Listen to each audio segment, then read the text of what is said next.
Salam, hər vaxtınız xeyir olsun. Mən Həsənzadə Ramin Rəsuloğlu 14-12-1983-cü ildə Bakı şəhərində, Xətai rayonunda anadan olmuşam. Mənim problemim, mən uşaqlıqdan psixiatr xəstəliyi keçirirəm. Məndə çox güclü problemlər yaranır. Hətta iş yerlərinə gedirəm, iş yerləri məni işə qəbul edir, işləyirəm. Məndə epilepsiya xəstəliyi olduğu üçün məni dəfələrcə işdən azad edirlər. Mən işsiz qalıram. Dəfələrcə buna bax. Epilepsiya xəstəliyi tutulur. Qaşıqla dişimi ağzımı açanda dişlərim tökülübdür. Bu işlə bağlı.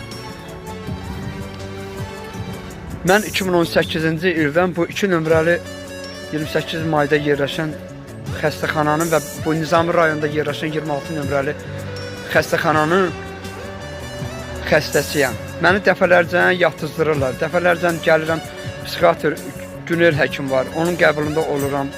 Baş həkim var, Vəfa həkim, 26 nömrəli həkimləri, onların qəbulunda oluram. Sonra bunlar məni göndərir, 28 mayda yerləşən 2 nömrəli psixiatr xəstəxanaya göndəriş verirlər. Oranın baş həkimi Leyla xanıma, oranın psixiatr həkimi Mehdizadə Leyla xanıma. 2018-də mən bu 2 dənə xəstəxanaya gedirəm, gəlirəm. Dəfələrcə məni yatızdırırlar, mənim işlərimə baxmırlar, məni rədd cavabı verirlər, başlarına elə. Xahiş edirəm sizdən, Səhiyyə Nazirindən, oranın baş həkimindən, oranın kollektivindən, mənə bir əncam edin, mənə bir köməklik edin.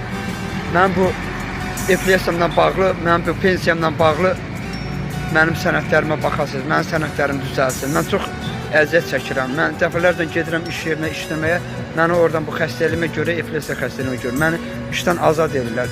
Bu 4 həkim, baş həkim, Vəfa həkim, 26 nömrəli xəstəxananın baş həkimi, Vəfa həkim, psixiatr həkim, Günel həkim, 26 nömrəli həkimləridir bunlar. Və 28-də yerləşən 2 nömrəli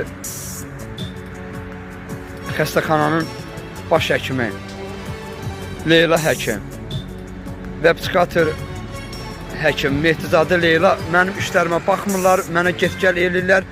2018-də məni qəbul eləmirlər, elə yatızdırırlar. Sənədlərimə də dəqiq baxmırlar, məni də rədd edirlər. Dəfələrcə Mehriban xanıma burada məktub yazmışam, Səhiyyə Nazirinə məktub yazmışam.